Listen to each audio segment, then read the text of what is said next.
دیگه بریم واسه ولاگ جدید با آقا شروین، محله بیورلی هیلز.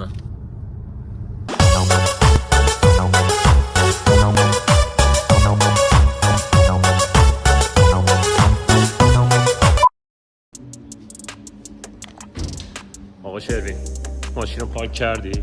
قربون شکلت. کلیدو تحویل بده. باریکلا. چه مموش شدی. ماشین رو پارک کردیم و برو بریم رودیو درایو.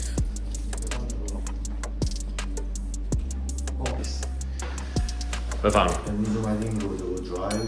یس. یکی از خیابونه با حال بیورلی هیلز. از اکثر همه میشناسن دیگه، ما همه میدونن کجاست. حاجی 70% رودیو درایو ایران. چه صاحباش، چه خفناش، چه مغازه‌داراش، چه آدماش که راه میرن، چه مشکلاش. این خیلی عجیب. اینو بگیر چشم بگیر.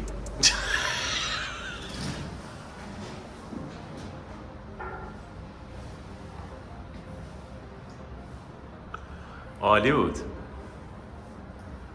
قیافت هم عالی بود. خب بریم اول یه قهوه بزنیم دیگه، نه؟ ستار باکس بزنیم. این آخرین کاپوچینو آقا باز اینو بدم بالا قشنگ نمیشه؟ عالی میشه.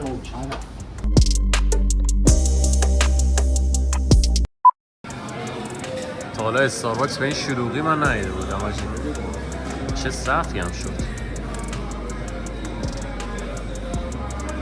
خب اینم از ستار باکس. ستار تو از این ستار صداست کنم.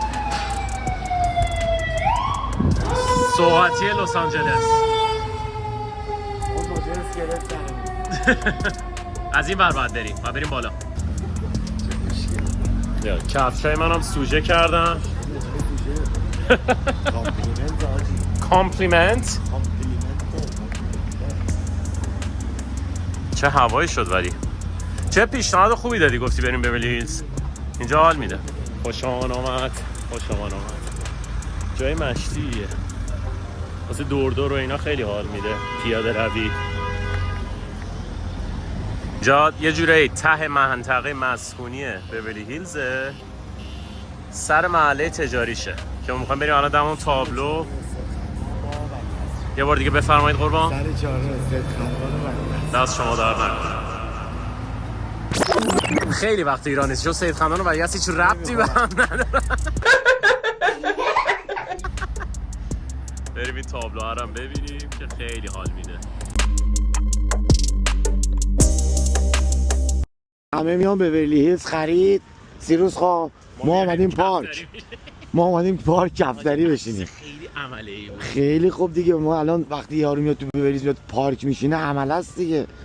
عکسش هم عملیه دیگه. مردم میرن رودو درایو، شنل و نمیدونم هرمس و چی ما اومدیم بیا درخته. این اکانومی خرابه اینجوری ها. والله ما خوشگله ولی اون عجب درختیه ولی خوب اومدیم. عجب درختی بچه‌ها. امیدوارم که شما مثل چشای من بتونید با این عینک من همون مدل ببینید. درخت رو ببین، ریشه هاشو ببین. بیورلی هیلزیه واقعا.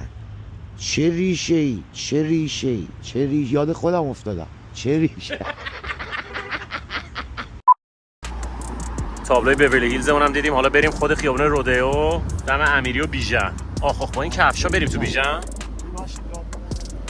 تنها جایی که به ما ایرانی‌ها حال میدن مغازه بیژنه. میدونی چرا؟ ایرانی‌ها تنها ملتی هستن که میتونن بدون نوبت وارد مغازه بیژن بشن.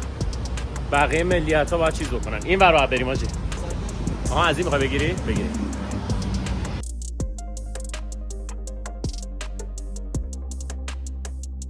ببین یه دونه فیلم اومده بیرون تصادف شده همینجا. دیدم اونو. پسره با اسکوتر میرن. اسکوتر آره میرن تو در رنج رو یکشو قش میکنه حاجی. فیلمشو الان اگه پیدا کنم میذارم. فرستادی؟ آره میذارم. آفرین تو برام فرستادی هستن. خیلی پسره رو آخه من فالو میکنم فیلم برداره رو. شانسی گرفته همچین دستش به مثل الان دستمونه. سلبریتی ها رو میبینه باشون مصاحبه. کاش الان یه هواپیما ملخی بیفته.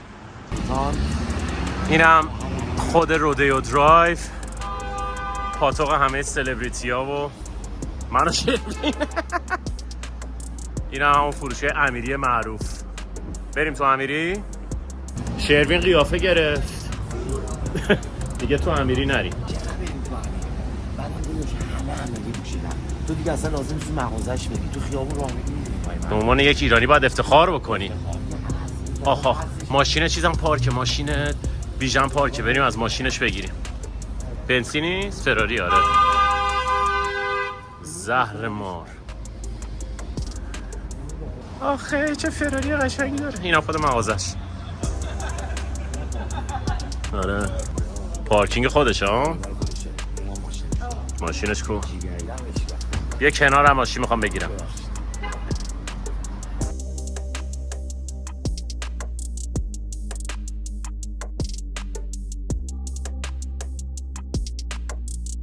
ناراحت شدی یاد بیژن افتادی ها؟ آدم خفنی بود. چند سال دیگه اسم ما رو مرچمون نگرد میشون. آره واقعا. اشکال نداره، شبیهشون هست. باریک الله.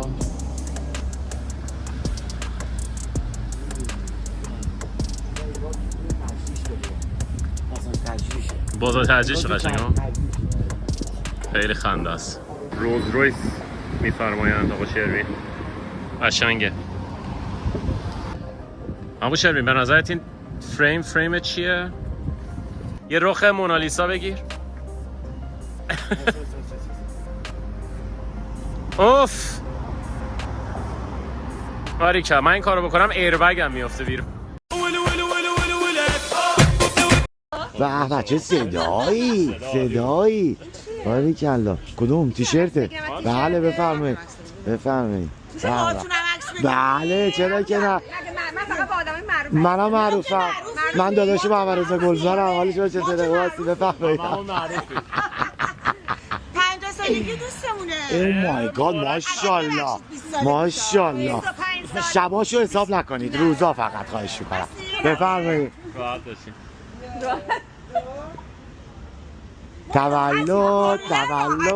تولدش مبارک تولدش مبارک. خیلی خنده بود. او ما معروفیم دیگه، میبینم. شما معروفی آقا شروین؟ حاجی بابا برم کن داری با ایرانی‌ها تولد نامه میگم بریم با جک عکس بزنیم. جک رو من بهت گفتم یکی اینجا هست از سلبریتی عکس بگیره. پسره رو آخه من فالو میکنم فیلم برداره رو. شانسی گرفته همچین دستش به مثل الان دستمونه. سلبریتی ها رو میبینه باشون مصاحبه. کاش الان آقا یافتیمش بالاخره. این پسره رو من یه سال فالوش میکنم تو اینستاگرام. چیو؟ اینا ریختن دور گرفتی؟ بفرست واسم.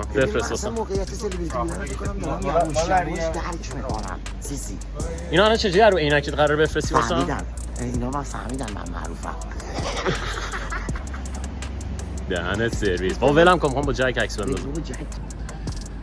اینا خود جک عکاس خیلی باحالیه. من اینو چند وقت فالو میکنم رو اینستاگرام. جک I'm a huge fan, man. Yeah. You always take picture from people. Yeah, We want to take a picture with you. You know, this is the first time I'm seeing you. I've only heard your voice. I don't show my face. That's Yeah. what I'm filming. I was. First of all, I want to take a video with my friend Jack.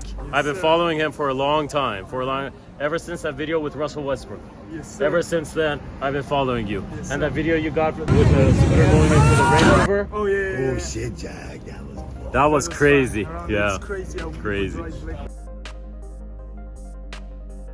حاجی من خیلی حال کردم. تو چی آقا شروین؟ حال کردی؟ عالی. آره خیلی بچه خوبی. با کی داری چت میکنی؟ بگو راستشو بگو. خجالت خیلی نکش. کاری منیجر جک.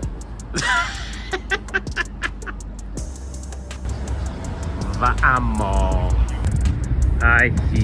خیلی هیزی آقا شروین.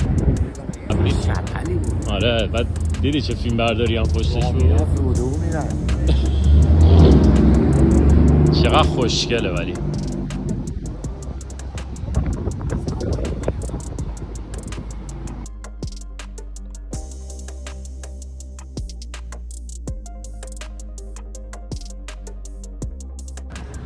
چیه این قضیه فروشگاه ریچارد میل؟ ریچارد میل جرئت نمیکنه ساعت پشت شیشه بذاره چون هر ساعتش مینیمم 300 400 شروع میشه. 300 400 هزار دلار. تو بگو 10 تا ساعت بذاره میشه 4 میلیون دلار.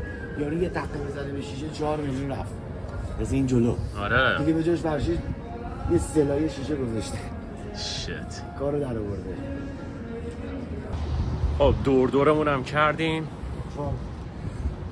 حالا باید ببینیم آقا شروین صحبتش با دوست دخترش تموم میشه یا نه. بتونیم بریم ناهار رو اقلا بزنیم. آقا شروین ناهار نزنیم؟ عجیبه. عجیبه. بریم ببینیم چه جوری هست.